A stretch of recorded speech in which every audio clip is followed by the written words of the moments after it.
Okay, now what I'm going to do is I'm going to walk in without pressing the code in. So yeah, it does take obviously quite a lot longer for it to pick up. I have to actually walk in this area.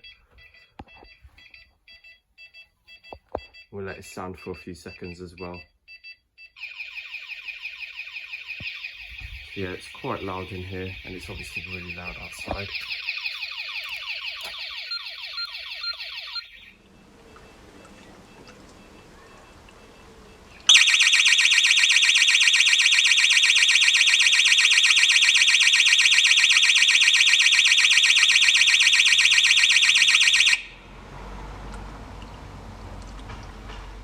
There's that. Hopefully I've not woken anyone up today, bearing in mind it's probably only like 3 PM right now. So that is concluding that little test of the intruder alarm. Thank you very much for everyone watching, and I hope to see you in another video.